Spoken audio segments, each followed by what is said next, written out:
कहानी की शुरुआत में हम एक यंग कपल मैट और नादिया को देखते हैं जो अपने नए घर में रहने के लिए आए थे। ये घर एक सुनसान इलाके में होता है जिसके आसपास न कोई दूसरा घर और न ही आबादी होती है। शहर के शोर शराबे से तंग होकर मैट और नादिया को भी एक ऐसा ही शांत घर चाहिए था और ये खूबसूरत घर मैट को काफी कम कीमत में मिल गया था। ये दोनों जब घर के अंदर आते हैं तो घर काफी बुरी हालत में था, जैसे ये घर कई सालों से खाली पड़ा हुआ हो। इसलिए ये दोनों घर की साफ सफाई करने लग जाते हैं और जो भी फालतू सामान होता है मैट खिड़की से बाहर फेंकने लगता है। किचन को साफ करते समय नादिया को एक मरा हुआ बर्ड दिखाई देता है जिसे दफनाने के लिए वो बाहर ले जाती है, लेकिन तभी ऊपर खिड़की से मैट नादिया को आवाज देता है जिससे नादिया का ध्यान ऊपर मैट की तरफ चला जाता है और जब वो वापस उस बर्ड की तरफ देखती है तो वो बर्ड गायब हो चुका था। ये देखकर नादिया को कुछ अजीब लगता है और सोचती है कि अचानक वो परिंदा कहाँ गायब हो गया। दूसरी तरफ मैट को भी दीवार में एक अजीब सी चीज दिखाई देती है जिसे देखने के लिए वो वॉलपेपर को फाड़कर हटा देता है और वहाँ मैट को एक बड़ा दरवाजा दिखाई देता है जिसे खोलने के लिए चाबी की जरूरत थी। अब मैट उस दरवाजे की चाबी ढूंढने लगता है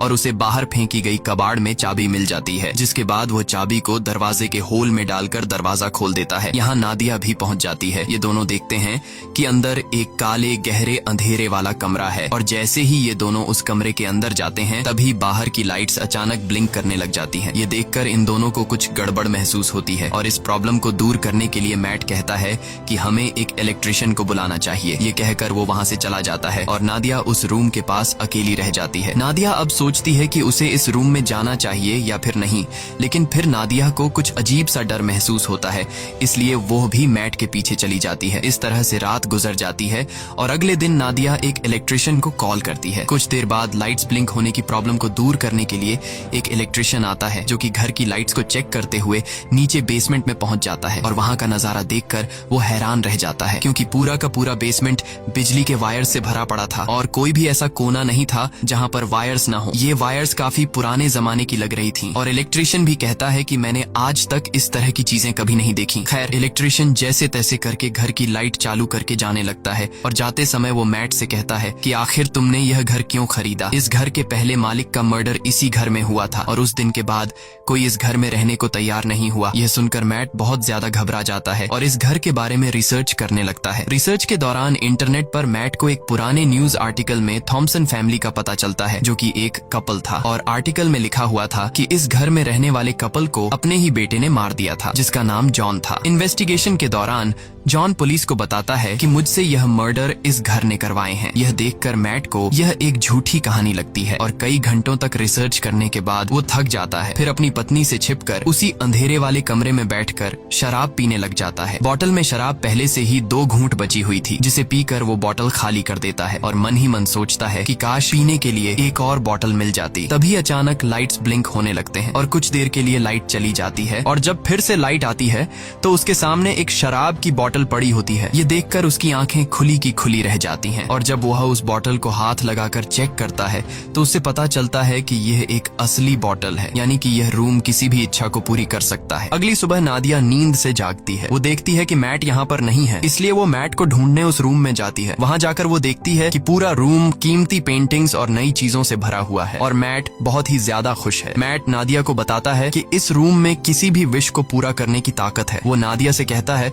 कि तुम्हें जो भी चीज चाहिए बस अपने दिल से मांगो और वो तुम्हारे सामने हाजिर हो जाएगी। ये सुनकर नादिया को मैट की बातें एक मजाक लगती हैं, इसलिए वो मैट पर हंसने लगती है, लेकिन मैट कहता है कि तुम एक बार ट्राई तो करो। तब नादिया कहती है अच्छा ठीक है, मुझे इस वक्त जॉब की जरूरत है तो मैं वो मांग लेती हूँ। तब मैट उसे समझाता है कि ये रूम जॉब नहीं दे सकता, तुम इससे कोई चीज मांगो। जिसके बाद नादिया आंखें बंद करके $1000 की विश करती है और पलक झपकते ही उनके पास $1000 आ जाते हैं। लेकिन अब भी नादिया को पूरी तरह से यकीन नहीं होता, इसलिए वो दोबारा $1 मिलियन की विश करती है और पहले की तरह इस बार भी उन्हें $1 मिलियन मिल जाते हैं। अब नादिया को भी यकीन हो जाता है कि यह रूम कोई नॉर्मल रूम नहीं बल्कि हर एक ख्वाहिश को पूरा करने वाला रूम है। और बस फिर क्या, ये लोग उस रूम से एक के बाद एक महंगी चीज मांगते हैं और वो चीज उनके सामने हाजिर हो जाती है। ये लोग महंगी wines, expensive clothes, diamond, gold, खाने पीने की चीजें और ढेर सारे पैसे इकट्ठा कर लेते हैं। ये दोनों रातों रात मिलियनेयर बन जाते हैं और खुशी खुशी उनकी जिंदगी गुजरने लगती है। है। रात को नादिया मैट से पूछती है कि आखिर ये रूम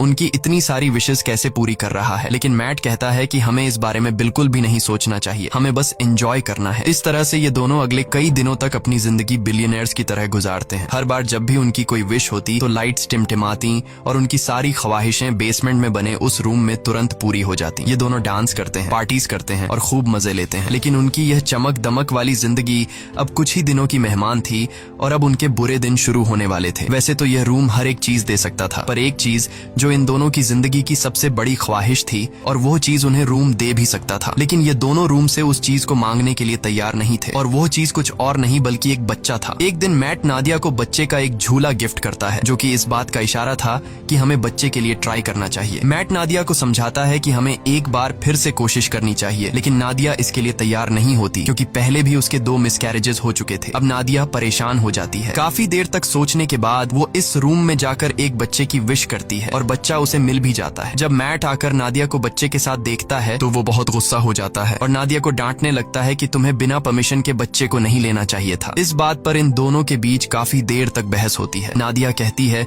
कि उसने यह शॉर्टकट इसलिए अपनाया ताकि मिसकैरेज या लेबर पेन की तकलीफें उसे न झेलनी पड़े। वो कहती है कि हम दोनों इस बच्चे के साथ बहुत खुश रहेंगे, पर मैट इस बच्चे को एक्सेप्ट करने के लिए तैयार नहीं था और वो नादिया से कहता है कि तुम उस रूम में जाकर रूम से इस बच्चे को वापस लेने की विश करो। अब नादिया न चाहते हुए भी उस रूम में आती है और बच्चे को गायब करने की कोशिश करती है, पर वो ऐसा नहीं कर पाती, इसलिए वो बच्चे को मैट के हवाले कर देती है। अब गोद में बच्चे को लेकर मैट भी इमोशनल हो जाता है और वो भी उस बच्चे को गायब करने की विश नहीं कर पाता और बच्चे को वापस नादिया की गोद में डाल देता है। अब यह दोनों फैसला कर लेते हैं कि इस बच्चे को पालेंगे और इस तरह से ये दोनों एक बच्चे के पेरेंट्स भी बन जाते हैं। अब बच्चे को लेकर नादिया तो काफी खुश थी, पर मैट को इस बच्चे से बिल्कुल भी लगाव नहीं था और मैट इस रूम के बारे में और जानकारी हासिल करना चाहता था, इसलिए वो फिर से रिसर्च करने लग जाता है और उससे पता चलता है कि वो लड़का जिसने इस घर के ओनर यानी अपने माँ बाप को मार दिया था वो अभी भी जिंदा है और एक मेंटल हॉस्पिटल में जिंदगी बिता रहा है। यह जानने के बाद मैट अपने विश के जरिए मांगे गए पैसों के ढेर से कुछ पैसे अपनी पॉकेट में रखता है और जॉन से मिलने के लिए निकल पड़ता है। हॉस्पिटल पहुंचने के बाद नर्स मैट से पूछती है, क्या तुम एक रिपोर्टर हो?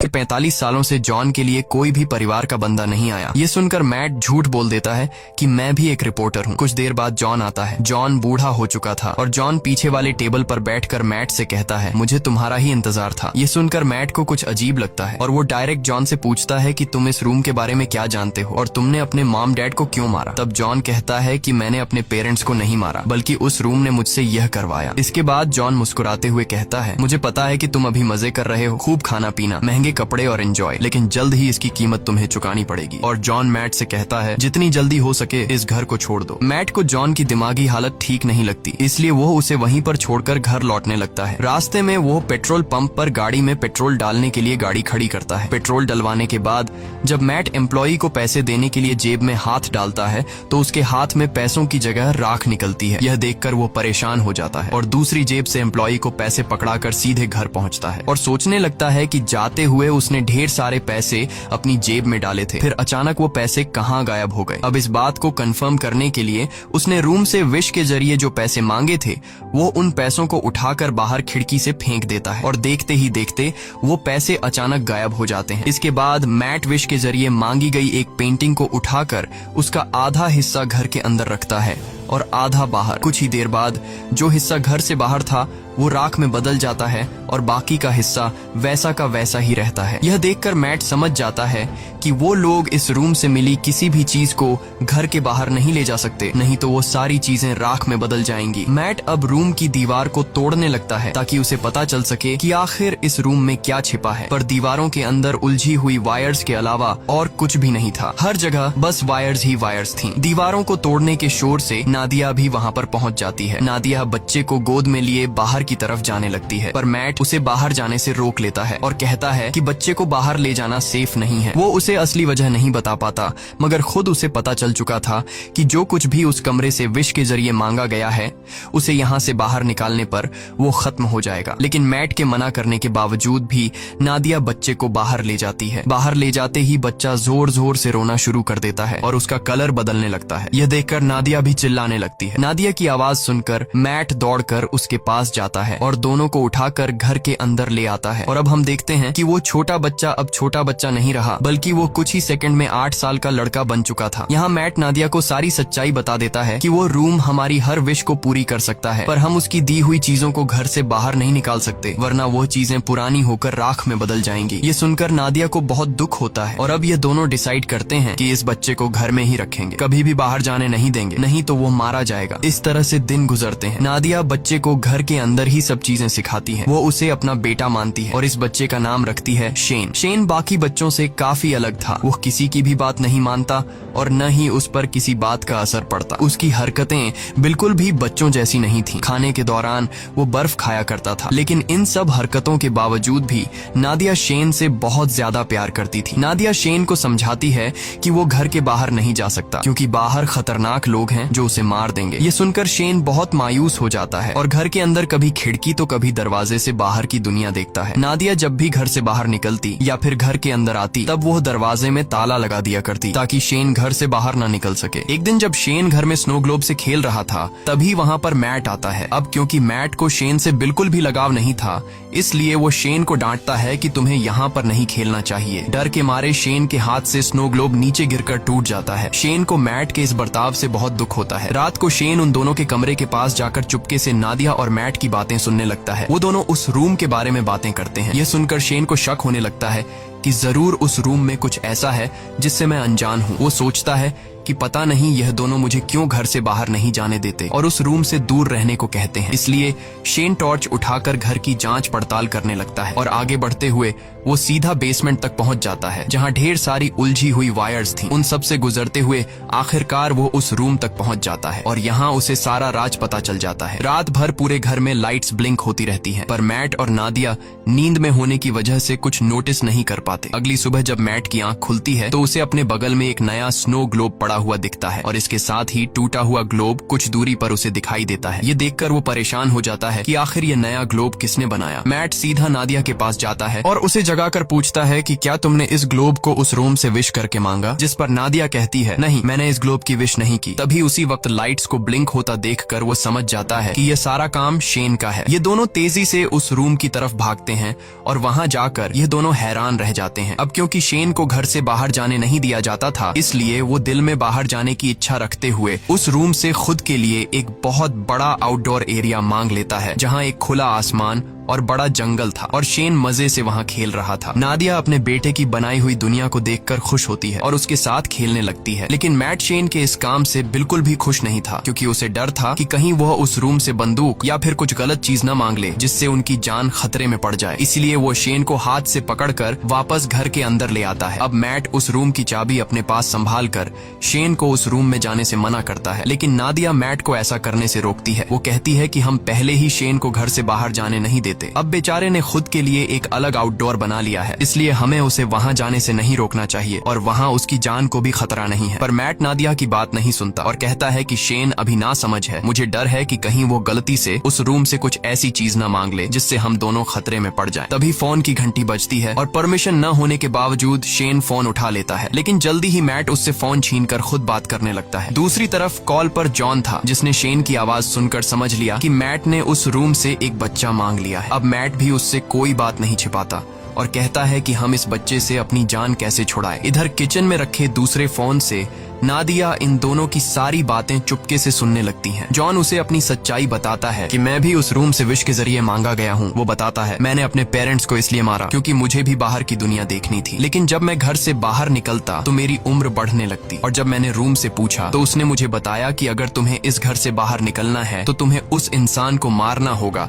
जिसने विश करके तुम्हें मांगा है। इसीलिए मैंने विश करने वाली औरत को मार दिया और उसके साथ उसके हस्बैंड को भी मार दिया। यही वजह है कि आज मैं जेल में हूँ। वो मैट को बताता है कि मेरी और शेन की कहानी एक ही है। अगर तुम्हें शेन को बचाना है और उसे बाहर की दुनिया दिखानी है तो तुम्हें उस इंसान को मारना होगा जिसने शेन को विश करके मांगा था। अब अगर शेन को विश करके तुमने मांगा है तो तुम्हें अपनी कुर्बानी देनी होगी, और अगर तुम्हारी वाइफ ने शेन को मांगा है तो फिर तुम्हें उसे मारना होगा। और ये सारी बातें दूसरी तरफ कॉल पर नादिया भी सुन रही थी। नादिया ये सारी बातें सुनकर बहुत ज्यादा दुखी हो जाती है और वो गाड़ी निकालकर घर छोड़कर चली जाती है, जिससे मैट को उसकी फिक्र होने लगती है। नादिया शेन को जिंदगी देने के लिए खुद को मारने का सोचती है, पर वो ऐसा नहीं कर पाती। इधर मैट टेबल पर बैठकर शेन के साथ डिनर करने लग जाता है। तब शेन मैट से पूछता है कि मेरी मॉम कहाँ गई, और उससे और भी कई सारे सवाल पूछता है, जिससे झुंझलाकर वो शेन को बता देता है कि वो उनका असली बेटा नहीं है और न ही उसकी कोई पेरेंट्स है। इतना ही नहीं, वो गुस्से में आकर शेन को रूम से बाहर निकाल देता है। डर के मारे शेन रोते हुए ऊपर अपने रूम में चला जाता है। कुछ ही देर में मैट को अपनी गलती का एहसास होता है। वो शेन के रूम में जाकर उससे माफी मांगने लगता है और सारी रात वो दोनों साथ में सोते हैं। जब नादिया वापस घर लौटती है तो इन दोनों को एक साथ सोते देखकर उसे बहुत अच्छा लगता है। कुछ देर बाद मैट की आंख खुल जाती है और वो देखता है कि नादिया घर वापस आ चुकी है। मैट नादिया से कहता है कि मैं तुम्हारे लिए बहुत ज्यादा परेशान हो रहा था, और कहता है मुझे माफ कर दो क्योंकि मैं शेन पर चिल्लाया और तुमसे भी झगड़ा किया। बातचीत के दौरान ये दोनों एक दूसरे के करीब आने लगते हैं और जब ये दोनों रूम में इंटीमेट हो रहे थे तब शेन चुपकर दरवाजे से उन्हें देखने लगता है। वो अपने दिल में नादिया के लिए अट्रैक्शन महसूस करता है। अब उसे भी ये सारी चीजें करनी थी, इसलिए अब वो इन दोनों के सोने का इंतजार करता है। जब ये दोनों गहरी नींद में चले जाते हैं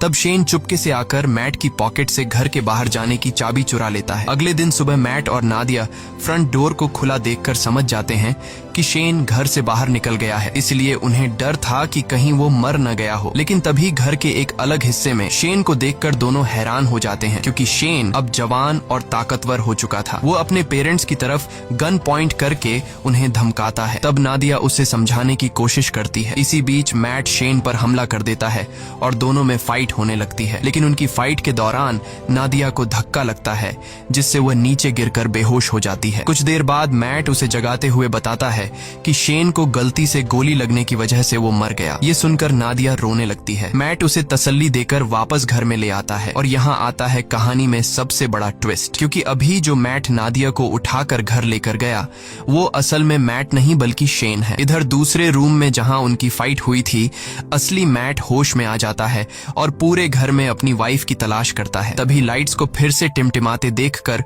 वो उस रूम की तरफ जाता है, पर वहाँ भी उसकी वाइफ नादिया मौजूद नहीं थी। इधर नादिया को बिल्कुल भी खबर नहीं थी कि इसके साथ बैठा हुआ आदमी मैट नहीं बल्कि शेन है। लेकिन नादिया को भी मैट में कुछ बदलाव नजर आता है और जल्द ही उसकी बर्फ खाने की आदत से नादिया को पता चल जाता है कि ये मैट नहीं बल्कि शेन है, जिसने रूम से विश करके अपने आप को मैट का रूप दे दिया है। दूसरी तरफ असली मैट समझ जाता है कि वो अकेला इस घर में फंसा है। शेन ने उसकी वाइफ को इस घर से किसी दूसरे घर में विश के जरिए शिफ्ट कर लिया है। अब वो इस घर से बाहर निकलने के लिए पूरी ताकत लगाकर दीवार को तोड़ने लगता है और आखिर सारे वायर्स को पार करके वह उस रूम तक पहुंच जाता है, जो कि अब एक जंगल था जहां ढेर सारे ऊंचे ऊंचे पेड़ थे। वहां जाकर मैट को पता चलता है कि शेन ने रूम का यूज करके इस जगह को काफी बड़ा कर लिया था और वहां शेन ने उन्हीं की तरह एक डुप्लीकेट घर भी बना लिया था। वो यह भी समझ चुका था कि शेन ने उसका रूप नादिया को किडनैप करके इस डुप्लीकेट घर में रखने और अकेले में उसके साथ फिजिकल होने के लिए किया था। ये ख्याल आते ही